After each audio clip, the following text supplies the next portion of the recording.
안녕하세요. 꽃바람 이박사입니다. 혹시 지난번 사진 기억나세요? 제가 보여드렸던. 네, 그거. 그 사진의 비밀을 오늘 알려드리려고 합니다. 설마 쟤네는 아니죠? 맞죠? 사람이 쟤네들. 아니잖아요. 아유, 사람은 조금 있다가. 네, 오늘은 수생식물 2탄 수련에 대해서 여러분들께 소개해 드리려고 합니다. 농장장님 그거 가져가시면 안 되는데?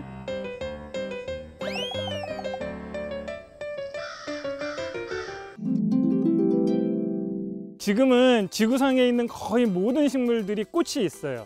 예전에 화석을 통해서 밝혀진 바로는 공룡 이전에 나타났던 식물들은 꽃이 없는 식물들이었대요. 그래서 잎만 있었던 식물들이 남자 식물, 여자 식물 이렇게 나뉘어져 있었고 교배를 통해서 자손을 번식하는 일들이 이루어졌다라고 이야기들을 합니다. 그러면 꽃은 언제부터 생겼을까 되게 궁금해졌었어요. 1억 3천만 년 전에 꽃 화석이 발견이 됐어요. 중국에서 화석이 발견이 됐는데 최초의 꽃이라고 사람들이 이야기를 합니다.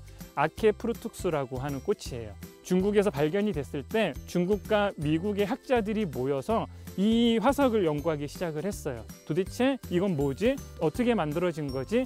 해봤더니 실제로 지금 현재 가지고 있는 꽃의 특징들이 이 화석에 다 나타나서 이거는 꽃이었다라고 결정을 하게 된 거죠.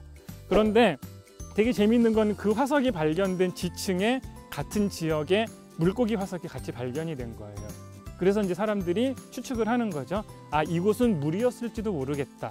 거기서부터 차곡차곡 연구를 해왔더니 얘는 물속에서 태어났었고 물속에서 자라고 물속에서 꽃이 피었던 아케프루툭스라고 하는 꽃이었다라고 결론을 내렸습니다. 아케프루툭스의 자손이 바로 오늘 소개해드리려고 하는 이 수련이라고 합니다. 연꽃은 지난 편 보시면 굉장히 대우를 받았던 꽃 중에 하나예요. 이 아시아 쪽에서는 불교라고 하는 사상과. 근데 이 수련이라고 하는 건 유럽에서 굉장히 천대받았던 꽃 중에 하나인 거예요. 왜냐하면 자라는 환경이 별로 깨끗한 환경은 아니었어요. 굉장히 진흙탕 속에서 물에 떠 있는 굉장히 그냥 멀리하는 꽃, 더러운 꽃 이 정도로 생각하고 살았었어요. 그런데 이 수련이 굉장히 선풍적인 인기를 끌면서 그야말로 제도권 안으로 뛰어들어왔던 사건 중에 하나가 영국이 막 자기네 땅을 정복해 가면서 아마존으로 진출을 합니다.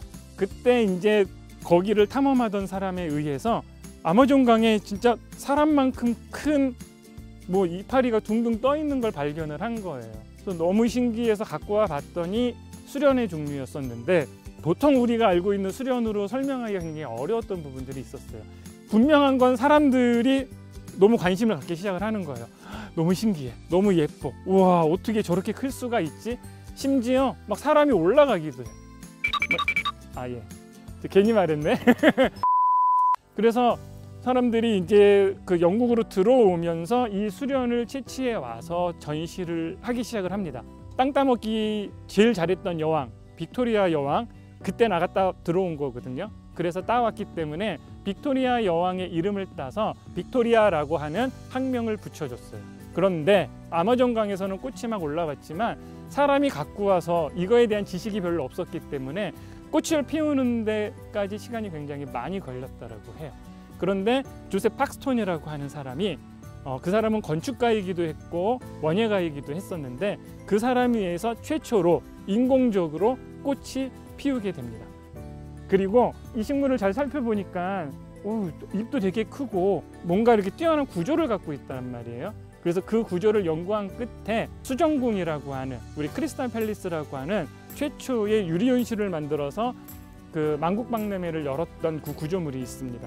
그래서 그 구조를 수련의 잎의 뒷면을 참고해서 거기서 영감을 받아서 구조를 만들어서 크리스탈 팰리스를 완공을 했죠.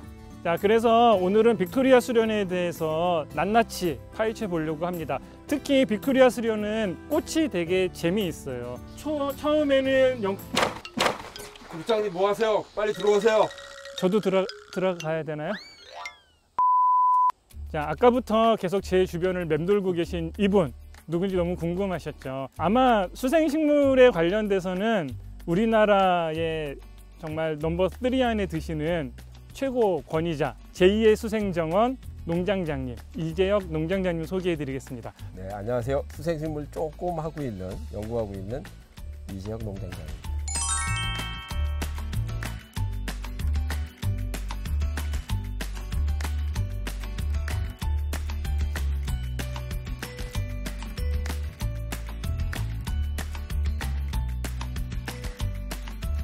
갑과 을이기 때문에 잘 보여야 돼요. 갑과 을이 아니, 아니고요. 갑과 을. 제가 갑입니다. 이게 제가 갑, 을이. 저는 우리 농장장님의 신발끈도 묶을 자격이 없을 만큼 수생식물에 대해서는 미천합니다. 그래서 제가 오늘 한 수 배울 거고 시키는 대로 다 할 각오를 갖고 있고 그래서 직접 들어가서 한번 따 보겠습니다. 오늘은 특별히 해부를 할 거예요. 그 이유가 이 꽃이 되게 재밌는 꽃이잖아요. 식물계 트랜스젠더. 그래서 성전환을 해서 아예 그냥 성을 바꿔버리는 거예요. 그 이유는 첫날 피었을 때는 암꽃으로 피었다가 둘째 날 꽃이 피었을 때는 같은 꽃인데 숫꽃으로 변하게 됩니다. 그래서 첫날 암꽃이 됐을 때 딱정벌레라고 하는 매개체가 꿀을 따먹기 위해서 들어오고 딱정벌레가 들어와서 하루 동안 못 나가게 얘가 닫아버립니다. 그래서 얘가 하루 동안 거기서 막 먹을 걸 먹으면서 흥청망청 취해가지고 지내다 보면 얘가 수정이 이루어지면 바로 숫꽃으로 변하면서 더 이상 매력이 없어져요. 향도 안 나고. 그래서 둘째 날 숫꽃으로 바뀌면서 딱정벌레는 나가고 다음 날 다시 새로 꽃이 피는 새로운 암꽃을 찾아갈 때 얘가 묻혔던 꽃가루를 새로운 꽃에 묻히는, 그래서 자가수정이 아니라 서로 타가수정을 이루어가지고 종 다양성을 보존하는 애들. 굉장히 훌륭한 애들인 거죠. 그럼 이제 들어가셔서 시작하실까요? 좀 몇 마디 더 하고 가면 안 될까요? 들어갑니다. 조심하시고. 어휴. 전 수조를 걱정한 거예요. 우리나라에서는 큰 가시연꽃이라고 해요. 이 뒤에 가시가 굉장히 많이 있습니다. 저도 지금 물장화를 입고 들어왔지만 장화옷을 입었지만 얘들이 이 가시에 찔리면 구멍이 날 만큼 가시가 강해요. 그 이유가 얘들도 생존을 해야 되잖아요. 물에서 많은 물고기들이나 다른 수생 동물들이 와서 잎을 따먹거나 방해하는 것들, 생존을 위해서 가시를 굉장히 강하게 만든 애들입니다.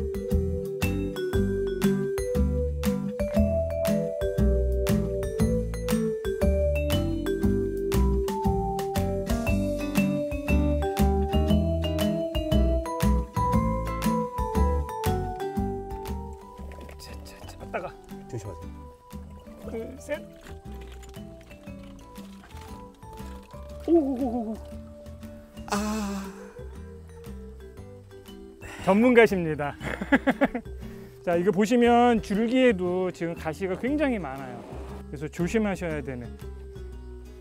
이거는 잎이 이제 자라고 있는 거예요. 처음에 이렇게 말렸다가 이 빅토리아 수련의 거의 시그니처 끝으로 이렇게 딱 올라가는 그릇처럼. 그래서 이렇게 만들어지는 애들이고요. 자, 요게 오늘 밤에 아마 꽃이 필 애들일 거예요. 그래서 얘는 지금 암꽃인 거예요. 얘가 하얀색으로 피게 됩니다. 그리고 오늘 밤에 얘가 다시 오므라지면 내일 밤에는 꽃이 피고 지면 이제 이렇게 되는 거예요. 그러면 딱 보기에도 두 개를 비교해 보면 되게 실해 보이고 볼품이 없어 보이죠. 밤에 사진 작가들이 이거 사진 찍기 위해 가지고 다 기다리고 있는 것도 되게 많이 있어요.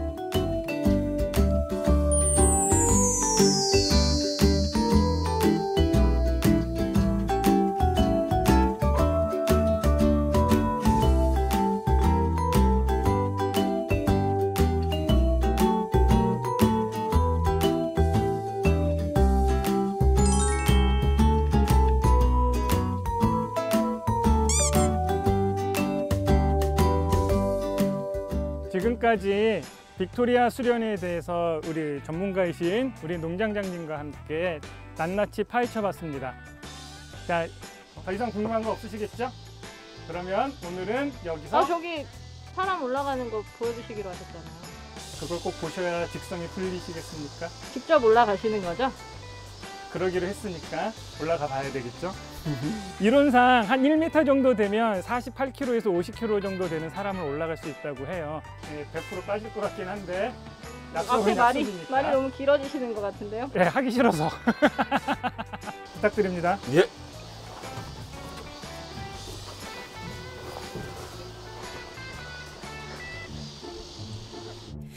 그 사진의 비밀을 오늘 알려드리려고 합니다. 가능하도록 한번 해보겠습니다. 처음부터 보여주면 재미없잖아요. 제가 꽃바람 이 박사 아닙니까?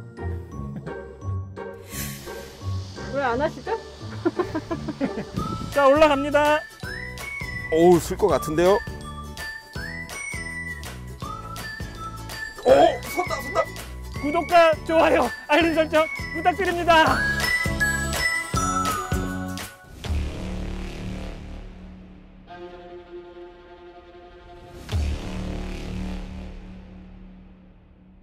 빅토리아 수련을 낱낱이 해부를 한번 해볼 거예요. 오늘 필 꽃, 3일 된 꽃, 5일 된 꽃. 저 처음 잘라봐요. 수련 꽃을. 어떤 식물원에 가셔도 크루지아나는 없어요. 크루지아나 이 귀한 걸. 아, 예쁘다. 저희한테 안 가르쳐 주지.